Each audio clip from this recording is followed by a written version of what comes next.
청문회부터 추경까지 대통령 시정연설에도 불구하고 제1야당 자유한국당의 전면적 보이콧으로 국면이 풀릴 기미가 없습니다. 그 가운데 캐스팅 보트를 쥐고 있는 국민의당은 지역의 여론과 야당의 역할론 사이에서 자세 잡기가 쉽지 않은데요. 국민의당 입장 들어보겠습니다.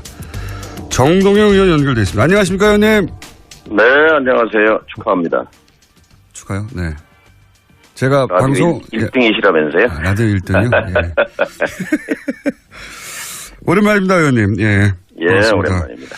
예. 직접 오셨으면 더 길게 했을 텐데 오늘 좀 짧게 현안만 짚고 가겠습니다. 예.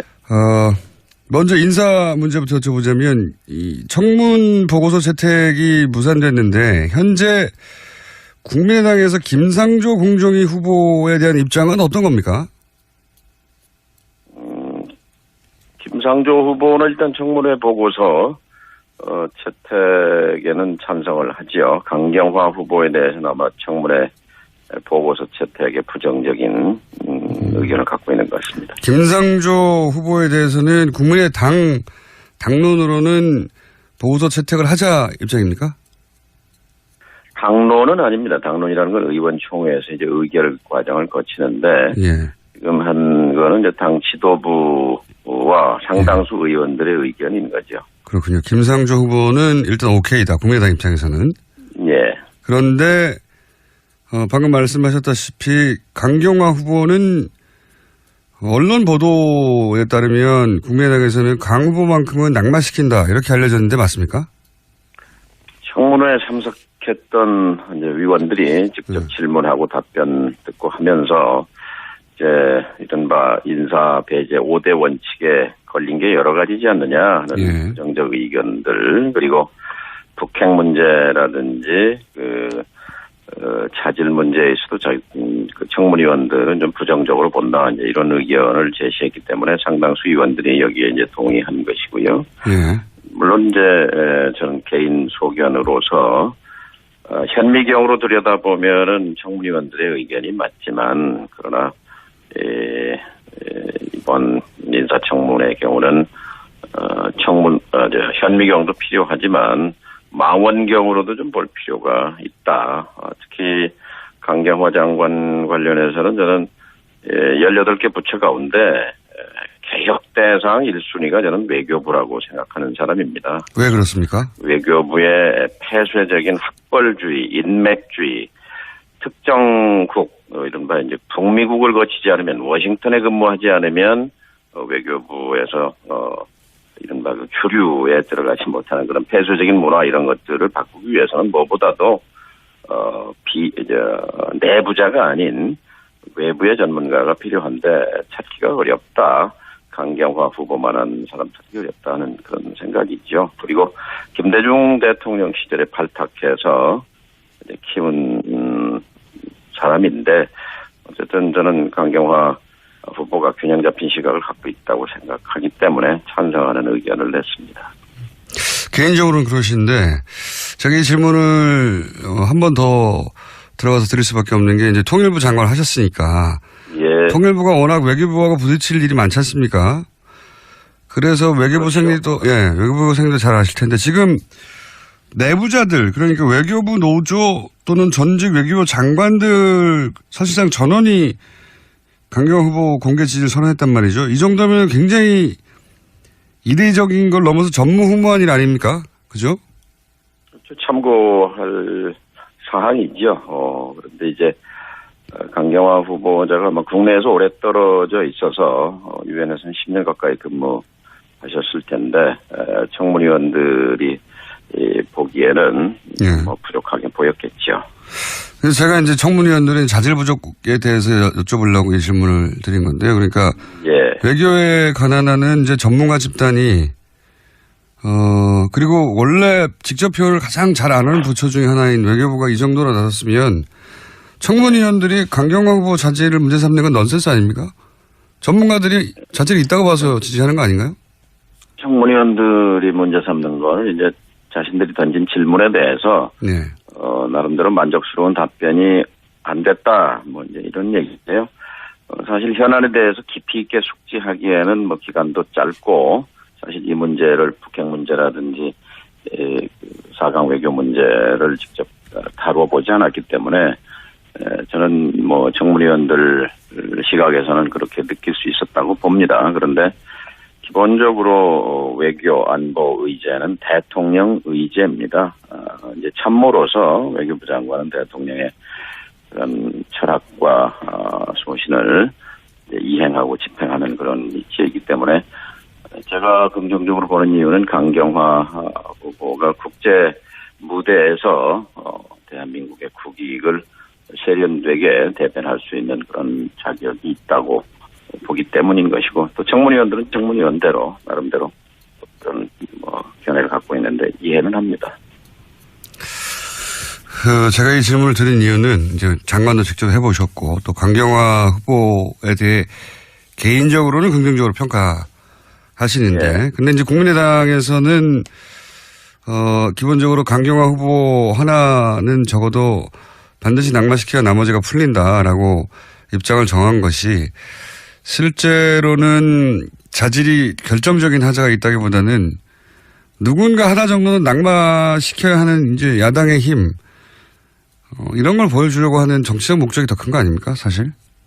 의원님? 국민의당이 원인을 제공한 게 아니고, 사실은 이제 문재인 정부, 문재인 대통령이 사실은 민주당보다는 국민의당에 더 세련된 배려를 할 필요가 있다고 봅니다. 그러니까 새로운 개혁을 위해서 지혜가 필요하다는 얘기인데요.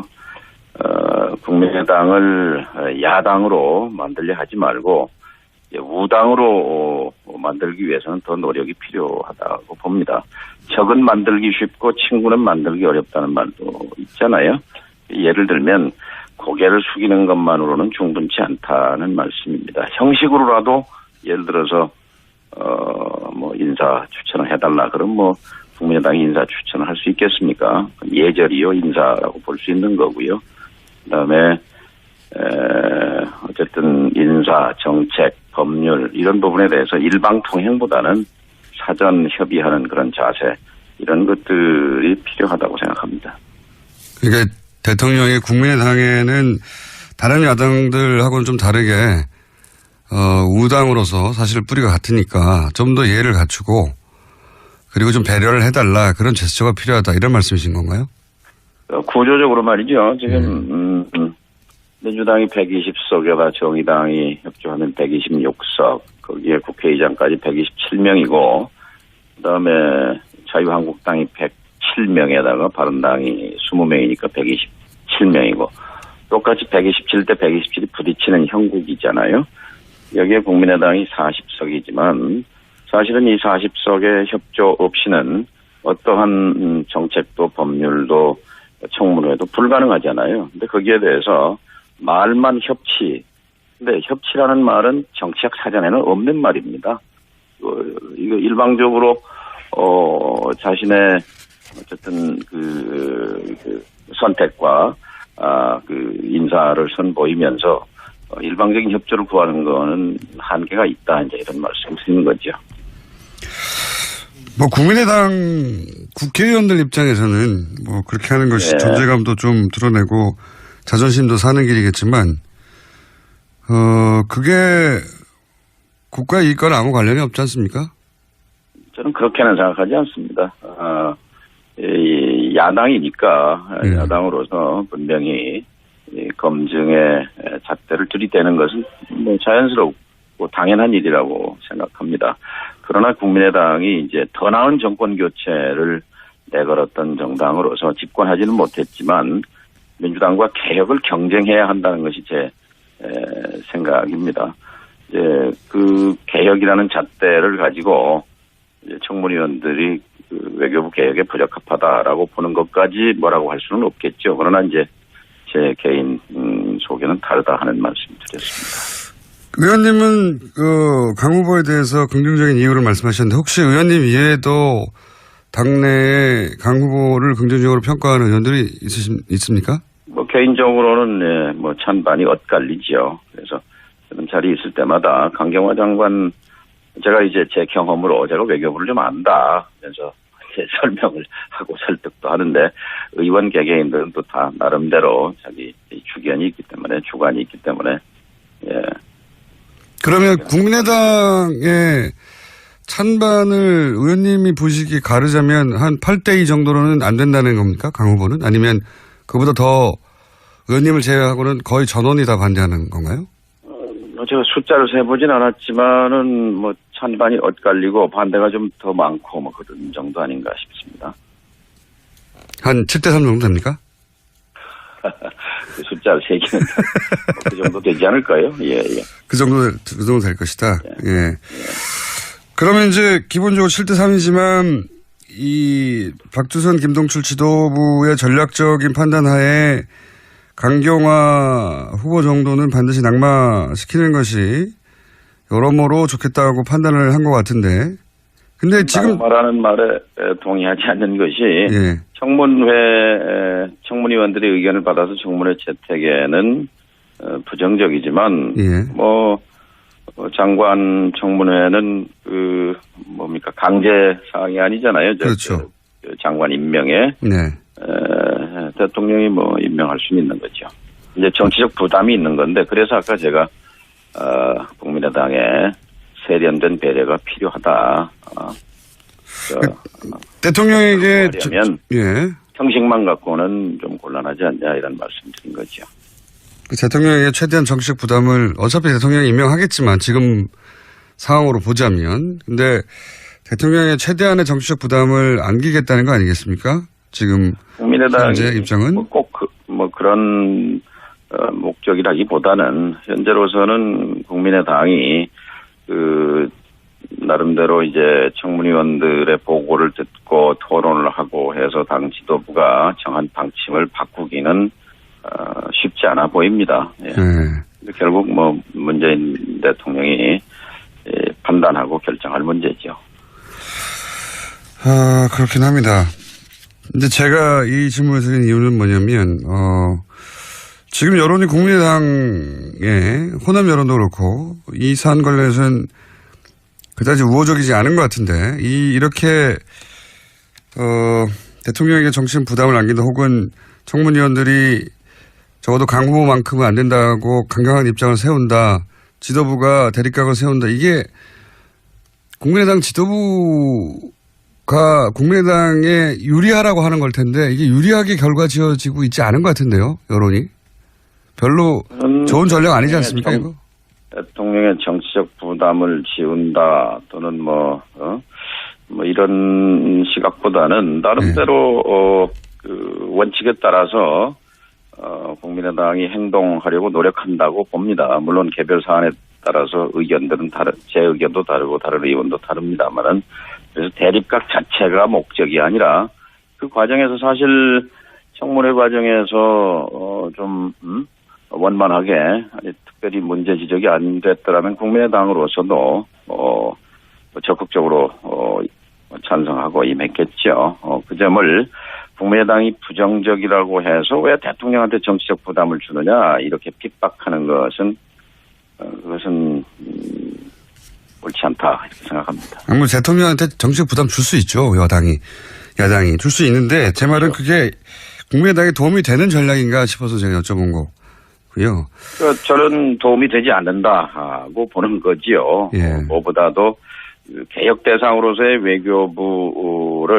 외교부의 수장을 찾기가 또 강경화 후보만한 후보면 저는 적임이라고 보는 것이고 의원들은 또 그렇게 보지 않기 때문에 아무튼 시간이 있으니까 서로 좀 더 소통을 해볼 생각입니다. 그러면 이런 인사청문회의 대상이 된 김혜수 헌재소장도 마찬가지고요. 다른 분들도 마찬가지인데 네. 이런 후보들에 대해서 국민의당이 이렇게 정보가 나온다면 문재인 정부가 이렇게 나온다면 인사청문회 보고서 채택까지 갈 수 있을 것이다. 결정적으로 이걸 안 하고 있다. 혹시 그게 있습니까? 이게 마지막 질문인데 오늘은. 이렇게 했으면 될 것을. 아니 제가 아까 말씀을 드렸죠. 그러니까 형식으로만 또 말로만 협치가 아니라 협치라는 말은 사전에도 없는 말인데 실질적으로 문재인 정부가 기억해야 할 것은 41% 소수 정권이라는 것을 잊어서는 안 됩니다. 대한민국의 주식 보유수가 100주라고 하면 41주를 주인이 둔 건데 41주를 가지고 100주의 의결권을 처음부터 끝까지 휘두를 수는 없습니다. 지금은 취임 한 달 동안 이제 100% 의결권 행사를 다 한 거거든요. 그리고 나를 따르라 하는 건데 이것이 초반에는 가능하겠지만 앞으로 계속 지속 가능하겠느냐 하는 문제 제기를 하는 것이고 그러기 위해서 문재인 정부가 더 노력해야 된다 이런 말씀을 드립니다. 예. 동호반복이라 오늘은 아무래도 스튜디오에 직접 나오시면 저하고 훨씬 더 제가 꼬치꼬치 묻고 의원님도 훨씬 더 재밌게 하실 것 같은데 전화라서 여기까지가 한계인 것 같습니다. 오늘 여기까지 하고요. 조만간 예. 저희가 스튜디오에 모실 테니까 꼭 와주십시오. 예, 저도 나가서 좀 충분히 설명하고 싶습니다. 알겠습니다. 오늘 말씀 감사합니다. 예, 감사합니다. 청문회부터 추경까지 대통령 시정연설에도 불구하고 제1야당 자유한국당의 전면적 보이콧으로 국면이 풀릴 기미가 없습니다. 그 가운데 캐스팅 보트를 쥐고 있는 국민의당은 지역의 여론과 야당의 역할론 사이에서 자세 잡기가 쉽지 않은데요. 국민의당 입장 들어보겠습니다. 정동영 의원 연결되어 있습니다. 안녕하십니까, 의원님? 네, 안녕하세요. 축하합니다. 축하요? 네. 제가 라디오 방송 1등이시라면서요? 라디오 1등이요? 예. 오랜만입니다, 의원님. 예. 예, 고맙습니다. 오랜만입니다. 예. 직접 오셨으면 더 길게 했을 텐데 오늘 좀 짧게 현안만 짚고 가겠습니다. 예. 먼저 인사 문제부터 여쭤보자면 이 청문 보고서 채택이 무산됐는데 현재 국민의당에서 김상조 공정위 후보에 대한 입장은 어떤 겁니까? 김상조 후보는 일단 청문회 보고서 채택에는 찬성을 하지요. 강경화 후보에 대해서는 아마 청문회 보고서 채택에 부정적인 의견을 갖고 있는 것 같습니다. 김상조 후보에 대해서는 국민의 당론으로는 보고서 채택을 하자 입장입니까? 당론 이례적인 걸 넘어서 전무후무한 일 아닙니까? 그죠? 참고할 사항이죠. 그런데 이제 강경화 후보자가 국내에서 오래 떨어져 있어서 유엔에서는 10년 가까이 근무하셨을 텐데 청문위원들이 보기에는 부족하게 보였겠죠. 그래서 제가 이제 청문위원들의 자질 부족에 대해서 여쭤보려고 이 질문을 드린 건데요. 그러니까 외교에 관한하는 이제 전문가 집단이 그리고 원래 직접 표현을 가장 잘 아는 부처 중에 하나인 외교부가 이 정도로 나섰으면 청문위원들이 강경화 후보 자질을 문제 삼는 건 넌센스 아닙니까? 전문가들이 자질이 있다고 봐서 지지하는 거 아닌가요? 청문위원들이 문제 삼는 건 이제 자신들이 던진 질문에 대해서 나름대로 만족스러운 답변이 안 됐다. 이제 이런 얘기인데요. 사실 현안에 대해서 깊이 있게 숙지하기에는 기간도 짧고 사실 이 문제를 북핵 문제라든지 4강 외교 문제를 직접 다루어 보지 않았기 때문에 저는 청문위원들 시각에서는 그렇게 느낄 수 있었다고 봅니다. 그런데 기본적으로 외교 안보 의제는 대통령 의제입니다. 18개 부처 가운데 개혁 대상 1순위가 저는 외교부라고 생각하는 사람입니다. 왜 그렇습니까? 외교부의 폐쇄적인 학벌주의, 인맥주의, 특정국, 이른바 이제 북미국을 거치지 않으면 워싱턴에 근무하지 않으면 외교부에서 이른바 주류에 들어가지 못하는 그런 폐쇄적인 문화 이런 것들을 바꾸기 위해서는 무엇보다도 내부자가 아닌 외부의 전문가가 필요한데 찾기가 어렵다. 강경화 후보만한 사람 찾기 어렵다 하는 그런 생각이죠. 그리고 김대중 대통령 시절에 발탁해서 키운 사람인데 어쨌든 저는 강경화 후보가 균형 잡힌 시각을 갖고 있다고 생각하기 때문에 찬성하는 의견을 냈습니다. 개인적으로는 그러신데 제가 이 질문을 한 번 더 들어가서 드릴 수밖에 없는 게 이제 통일부 장관을 하셨으니까 통일부가 워낙 외교부하고 부딪힐 일이 많지 않습니까? 그래서 외교부생들도 외교부생도 잘 아실 텐데 지금 내부자들 그러니까 외교부 노조 또는 전직 외교부 장관들 사실상 전원이 강경화 후보 공개 지지를 선언했단 말이죠. 이 정도면 굉장히 그건 아닙니다. 당론이라는 건 의원총회에서 이제 의결 과정을 거치는데 지금 한 거는 이제 당 지도부와 상당수 의원들의 의견인 거죠. 그렇군요. 김상조 후보는 일단 오케이다. 국민의당 입장에서는. 예. 그런데 방금 말씀하셨다시피 강경화 후보는 언론 보도에 따르면 국민의당에서는 강 후보만큼은 낙마시킨다 이렇게 알려졌는데 맞습니까? 청문회에 참석했던 이제 위원들이 직접 질문하고 답변 듣고 하면서 이제 이른바 인사 배제 5대 원칙에 걸린 게 여러 가지지 않느냐 하는 부정적 의견들 그리고 북핵 문제라든지 자질 문제에 있어도 그 청문위원들은 좀 부정적으로 본다 이제 이런 의견을 제시했기 때문에 상당수 위원들이 여기에 이제 동의한 것이고요. 물론 이제 저는 개인 소견으로서 현미경으로 들여다보면은 청문위원들의 의견이 맞지만 그러나